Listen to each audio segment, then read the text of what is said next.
Yo, what it do? It's your boy IamTeeLee, and I'm back with another crazy video from your boy Outlaws, I think. It's one of I'll figure out later on. Today we're gonna be reacting to craziest police bust of all time. I think this Outlaws, some of that. Yeah, like I said, we'll figure it out all the time. Like I said, you're gonna get caught. You're gonna get caught. Give it up. Whatever you're doing, whatever crime you're doing, you're gonna do the time. So let's get to it. Come back here and stand by the back side of the car. You're getting detained right now, okay? Do you have anything illegal in the car? Okay.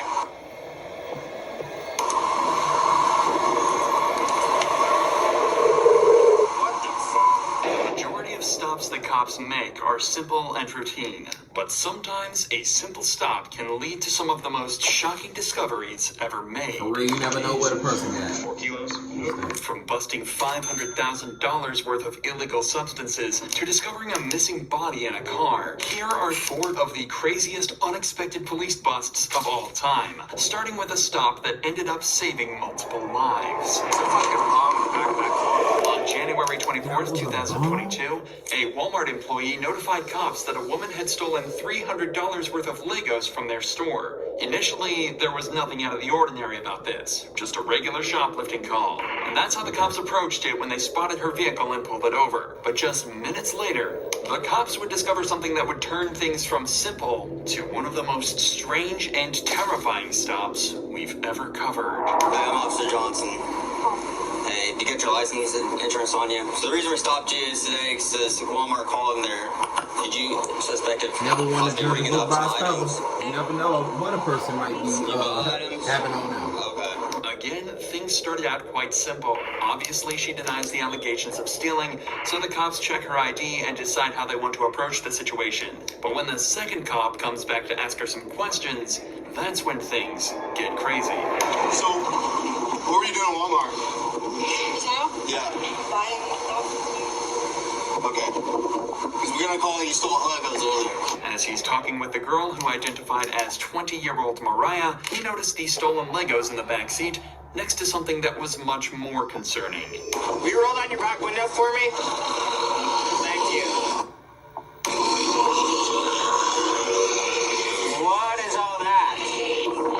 Alright, go ahead and hop out real quick. You're gonna get detained right now, okay? What was it?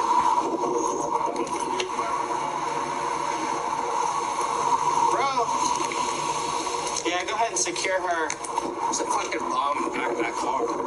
Like, a bunch of fireworks strapped together with, like, metal and shit wrapped around. Explain to me what that device is in the back of your car that looks like a bomb. My boyfriend made that. Okay, sit tight. As the cop said, he spotted what appeared to be an explosive device in the backseat of the car, right next to the stolen Legos. Things just went from 0 to 100 instantly, especially as the girl says she's been arrested multiple times before, and that her boyfriend... She got on Nike slides. Yeah, she dangerous. Allegedly involved in this as well, and things only become more concerning when they look more closely at the device and see exactly how it's constructed. You started a supervisor out here. Looks like there's some sort of explosive device in the back of the car that someone has built.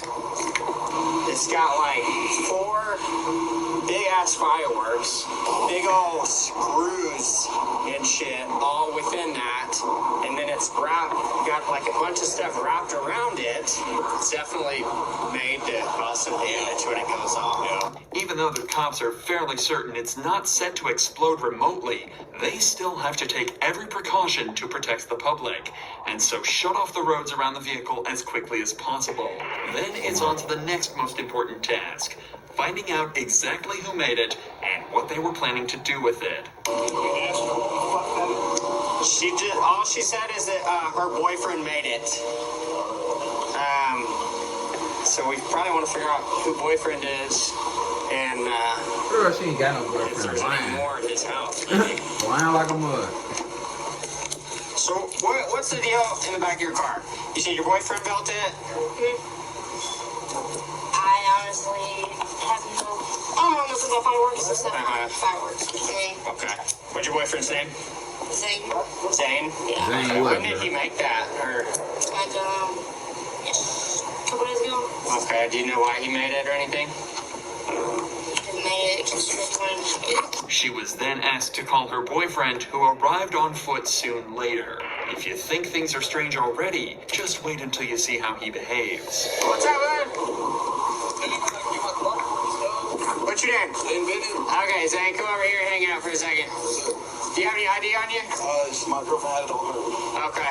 Notice that the very first thing Zane asks is if he can get his car back. He wasn't told why he had to come to the scene, but it's obvious he's aware of exactly what's in that back seat and is desperate to figure out a way out of this. Where'd you come from? My friend brought me up here. So you're not under arrest, but I'm going to detain you real quick because we got some things we got to talk about. So man, I'll just cut to the chase and I'll tell you why we have like all this shut down and everything. Is it has to do with the little device you've made. It looks like some fireworks tied together, some nuts and buds to it. So that's why we have this all shut down, because it's kind of our protocol is it looks like an explosive device. You know, is it like active? Is it like volatile to where if it falls, breaks, is it going to go off? It's literally just fireworks. Like if you take it apart, it's one of those little fireworks. With Zane in the backseat being questioned, tensions were high as they tried to figure out exactly what he was going to do with the weapon. But strangely, the only person who didn't seem nervous was Zane himself, and the reason why is even more perplexing than anything else in the whole case. So yeah, he said he's just out doing, he was going to do some redneck stuff today, and he was going to take it out and blow up some watermelons with it. He said it's a couple of fireworks tied together. You have to light it like a normal firework. And he said, I just wanted to see what the stuff I taped to it on the outside would do if I lit it by a watermelon. All the screws. Yeah, I said, were you trying to use it as a weapon? Were you going to, go do anything? He goes, no, I was just going to blow up some watermelons. And I said, okay. I was like, all right, cool. So he doesn't even seem really nervous at all about it. As insane as Zane's story sounded, it turned out to be true. And a few hours later, the bomb squad determined the device to be safe, constructed out of fish hooks, bolts, and fireworks. Nevertheless, Zane was charged with illegally manufacturing an explosive device, and Mariah with petty larceny for stealing the Legos. But not every case like this has such a happy ending. Okay, this wasn't that crazy because I really thought she was like some type of psychopath that was gonna do some crazy stuff. So yeah, thank God. Nobody was harmed. Just like the cops found out when they made the biggest bust of their careers while on a completely routine traffic stop. He looked like somebody I know. I was not going to get in my car. He looked like somebody I know. If for the people that's in my family, But if you as know, the you know. cops would find out, If you this know, man you was know. much more than a criminal. He'd been hiding a deadly secret for almost 28 years. On the 16th of August 2022, officers from the Oconee County Sheriff's Office were conducting random registrations on random vehicles when a Mazda flagged up as having no insurance and a suspended license. The driver identified himself as Rise Seckham and immediately seemed not just anxious, but terrified. What's your last name? Sikkim. Sakim. Okay. Alright, I'm gonna have you go and step out the vehicle for me. But like I always say, it don't matter if it's next year, years later, you gonna get caught. You gonna get caught. Alright, so here's You're what's going gonna to happen, get caught. Sakim, okay? Unfortunately, I'm gonna have to place you in custody today, okay? You're gonna go down to jail. Oh no. You gotta get booked in, they're gonna take your fingerprints and picture, and you'll get a bond. But because you're driving on suspended license, we gotta go in the jail. I did not know. I have children, I have a sick uncle, and I run the household. I got you. Well, I really You don't have a choice at this time. Please put Place you in arrest. Go ahead, turn around, put your hands on your back, please. Please put Auntie on the Put your phone. hands on your back. Seckham was all but ready to leave before the deputies notified him that he was being detained for having no valid insurance, something that seemed to immediately set him off. From this point on, watch how Seckham acts around the cops. It's understandable to be nervous and uncomfortable in this situation, but something about the extent of Seckham's anxiety seems odd to the cops. Set your phone up on the car. They're putting me under arrest right now. I don't know. The driver was suspended license. Suspended license. I didn't know. And it's not even showing. Unfortunately, the law is different here in Georgia than it is in South Carolina. If you have a suspended license, you have to go down to the jail and get booked in. But sir, can you speak to my aunt? Speakerphone, she can hear us. Please speak to her. Please speak to her. I'm the only one that can help my uncle that's sick and I need right now. Sorry about that. Please, sir. Please, sir. Sir, we're going to walk you through my lawyer's firm. Sir, please, my aunt is old. She's 80 years old. Sir, please. I will not. I swear, please check me. Please check everything on I'm you. going to search you and send you to arrest. See if this is emergency 911? Yes. Face for a second. So I got your feet out. Yes, sir. Nothing in your pockets, right? Sir, please. What all do you need out of your pocket? Sir, I have a child at the house that they cannot take care of me. What all do you need out of your car? Sir, I beg of y'all, I will not touch my car. You will take my keys out. The only crime Seckham has committed is driving without the valid insurance and license necessary. This is not a major crime by any means, and could be punishable solely by a small fine and a short ban from driving. It's not the end of the world for Seckham, and the cops are trying to communicate that to him. But nothing seems to calm him down, and the officers start to get suspicious. Sir, I do for my entire family. Okay. Do you want I don't have a choice here, man. I'm telling you that. I told you I was not going to get in my car. I swear to you, I wasn't going to get in my car. Suspended license. You drive the car without insurance. You've got that taken care I've been doing it every You have day. suspended registration. You have to go down to the jail and get booked in. Just take your photograph. They're going to take your fingerprints. They'll give you a bond amount. And you can bond out, and then you can get on the way up to the hospital. But you can't drive. Sir, Have a seat for okay, me, please. all right, may I speak after you? Have a seat for me. Are you going to Sit down, and then I'll listen to you. Okay, so what do you want to tell me? on everything? My aunt just had a stroke. My uncle just had a stroke 2.5 weeks ago. I'm here helping my family. I don't even know who can come and buy me out. I don't even know who can come and buy me out. I'm not a criminal. I'm not a crook. I look how old I Did you am. get a ticket or something? I didn't Did get- they care of? I don't- Why would they suspend your license in South Carolina? Seckham just isn't listening and only gets more anxious. He's continuously pleading with the cops and attempting to seem like a respectable family man. But one major thing stands out in this piece of footage.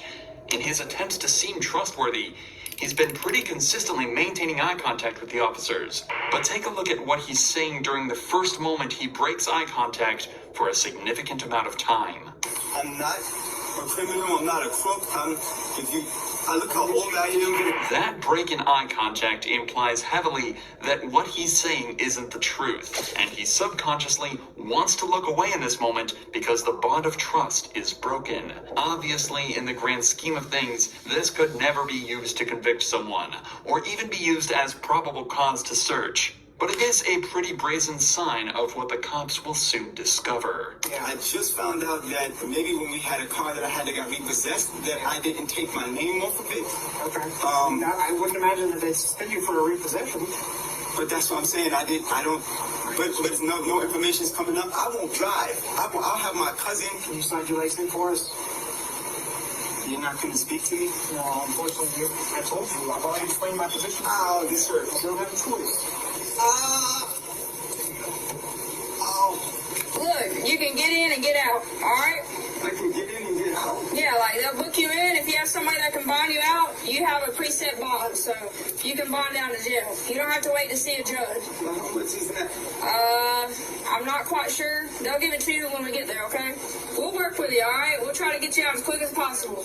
The cops are being extremely nice to Seckham, trying to put his mind at ease by repeating that it isn't a huge deal and that he'll be out by the end of the day. But that wasn't the case at all. Seckham was taken back to the police station and processed, but when he was asked to scan his fingerprints, a match was found, and the name wasn't the one he'd given. Instead, it was Muhammad El Amin. If you get injured in an accident, even as just a passenger, no one knows this, but you can turn that accident. Young whippersnapper. And there was a reason he was on file. 28 years ago, in 1994, Muhammad allegedly shot and killed a man with a handgun at a train station before fleeing and seemingly disappearing entirely. It took a simple suspended license for the 3-decade-long manhunt to come to an end. and Muhammad is currently awaiting trial. He will almost certainly be facing the full charges for his crimes, as violent crimes, especially those resulting in death, are exempt from the statute of limitations. But even that didn't shock the police as much as this next bust did, when cops discovered almost $1 million worth of narcotics given away by a simple tinted window. These cops noticed a red SUV driving on the highway in Florida with windows that seemed too dark to be legal, so they pulled it over with no idea exactly what they were about to uncover. Driver, can you roll down your back window, please? Thank you. Is this your car? Any issues with your driver's license today? So yeah, other than being lost, suspended or anything else like that? Okay. The woman identified herself as 27-year-old Elizabeth, and she said she was on her way back from a trip to Texas where she had lost her license.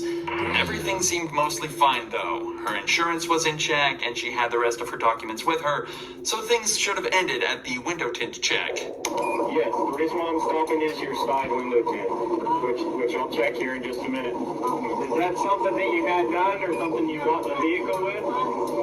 Yeah, unfortunately, even though you may purchase a vehicle with a window tint already on it, as the owner and the operator, you are responsible for whatever equipment is on the vehicle. Same concept as if you buy a car with a bad headlight or tail light or brake light or cracked windshield or bald tires or something like that. I'm going to measure them here in just a minute with my 10 meter.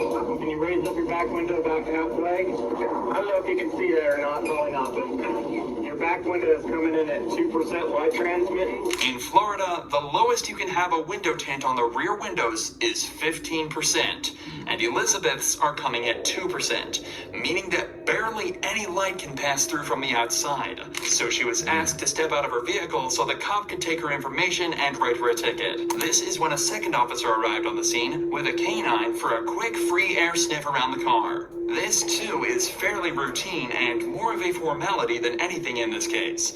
They certainly weren't expecting the dog to alert, suggesting that there were drugs inside the car.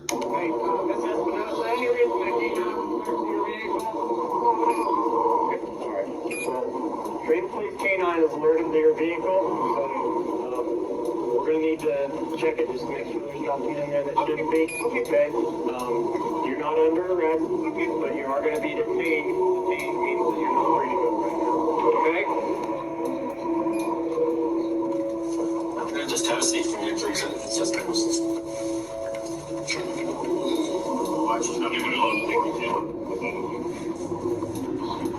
Am I able to make that call, or am I able to make that call?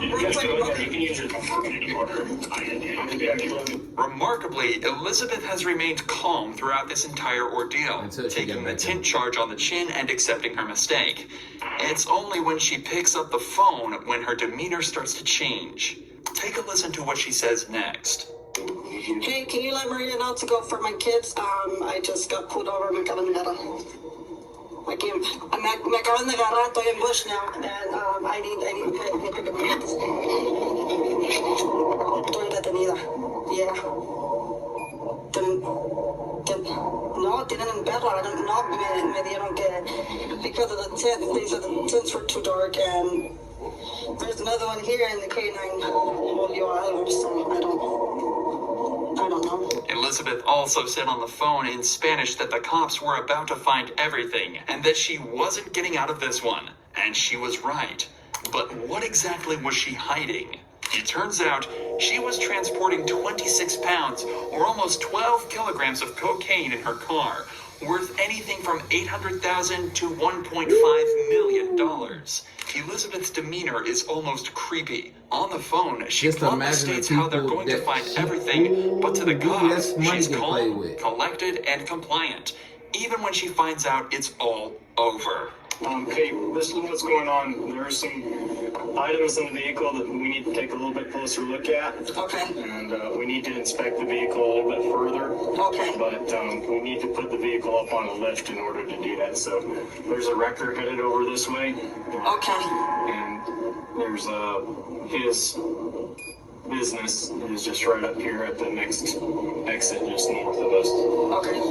After the vehicle was fully searched and all the cocaine recovered, she was prosecuted and sentenced to 24 months in prison, followed by 36 months supervised release. But given the amount of product she lost, she's got a lot more to worry about than just the cops. But even this isn't the most insane thing that police can come across in traffic stops. So many criminals seem to forget about smaller crimes while they're on a big job. And that's exactly the mistake this man made that led him to a murder charge. On July 29th, 2020, a Louisiana cop pulled over a vehicle speeding on the highway. It started just the same as any other traffic stop, but a search of the vehicle uncovered something horrifying. Sarge, there's a dead body in the trunk.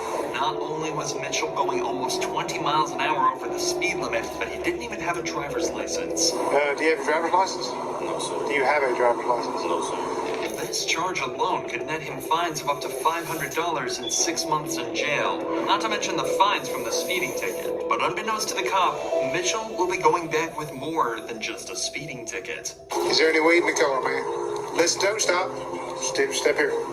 Is there any weed in the car? Yes or no? Just a doobie in the ashtray, like. Okay. Other than that, there's Anything else? easy. When did you puff last? Be honest. Because I'm a drug recognition expert. About an hour ago. The cop is looking to get Mitchell on more than just a DUI charge. An 18-year-old speeding in a car like this that stinks of weed tells the cop that there may be something deeper to this traffic stop than a kid going too fast. But before he asks to search the vehicle for any other drugs, Mitchell starts to act increasingly suspicious. All right, where are you headed right now? I was headed back home. Where's home? What's your address? No, stop. Come here. Where do you live? It's easy. It's easy to answer this. Where do you live? You don't know how to drive to your house? I was coming from there. I got lost. So what's the address? You don't know your address? No, sir. Okay, come back here. Can I take a look at your car? Yes or no? Yes, sir. Mitchell has now consented to the search of his vehicle. The cop is realistically only searching for weed and any other drugs possibly in the car, but he has no idea what he's actually about to find. A search of the front seats turned up nothing, but upon examining the outside of the car, the cop discovered multiple bullet holes across the left side of the vehicle. It's becoming more and more obvious to the cop that something is not right at all here. And this suspect was likely caught up in something much bigger than he first realized. When did all this happen? When did all that happen? That happened. When? My brother, he said it. How long ago? Days? Yeah. Okay, come back. Just lay this here. Come back here. Just stay right here in front of my car. Hey, it's Jesse again. I'm sorry to bother you.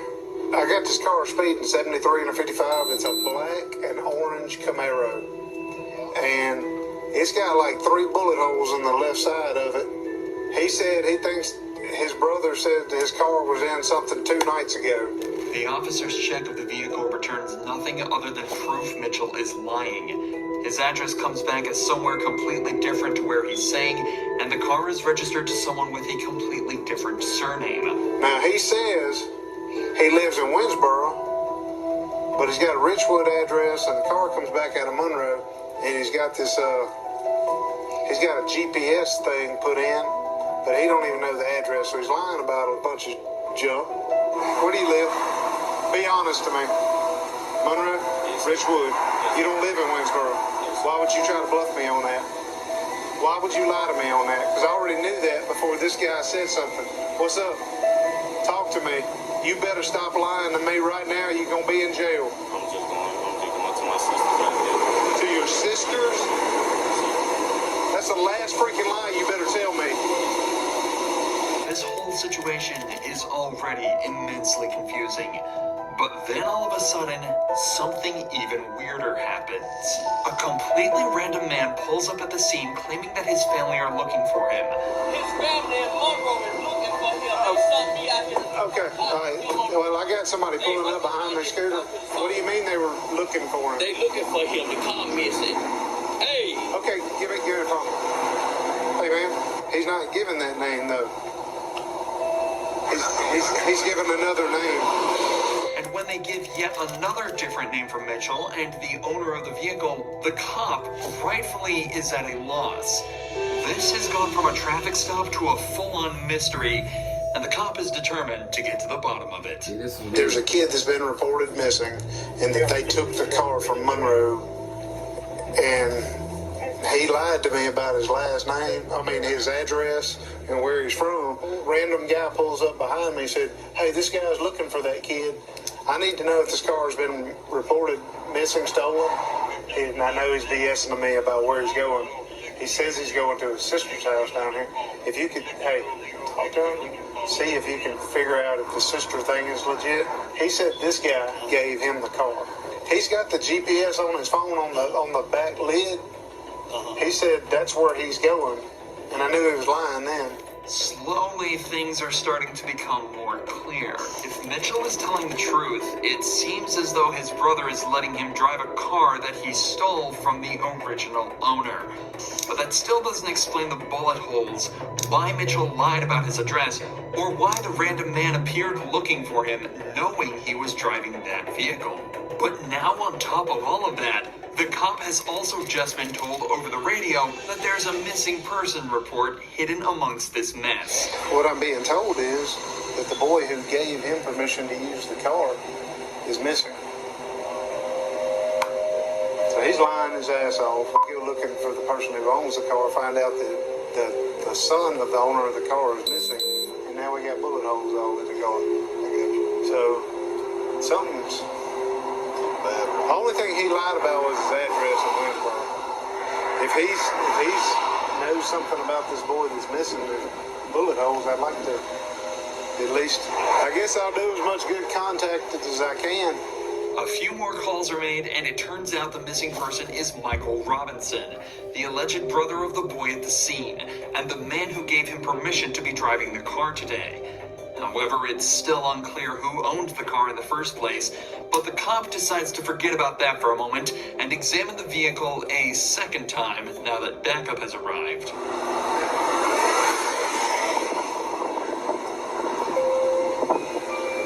Like, this looks close. Like bam, bam, bam, bam. Yeah. And the boy. See? Little did he know, this is where all his questions would be answered at once in the most gruesome way imaginable. I'm gonna do the obvious thing I want to do.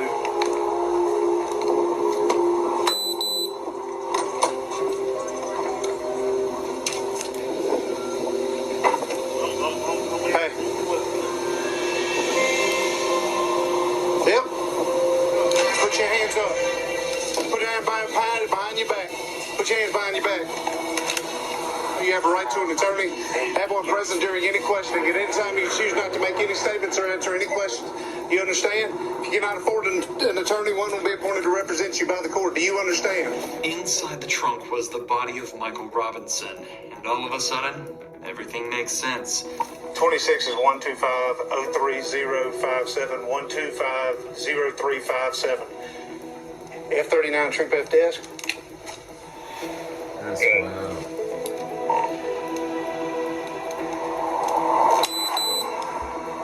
That's wild. Need a supervisor out. There's a dead body in the trunk.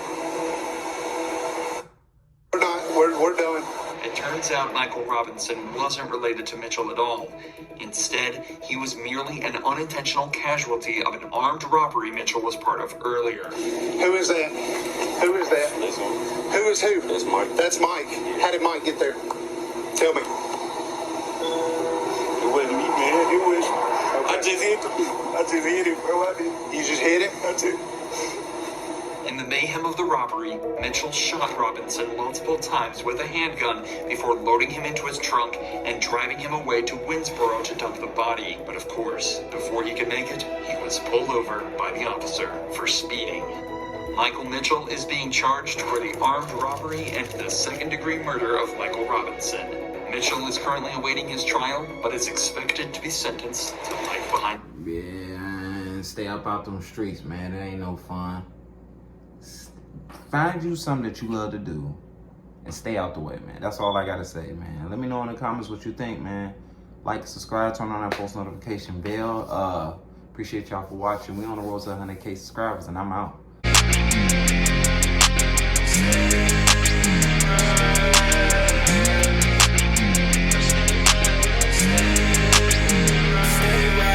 What you gonna do now?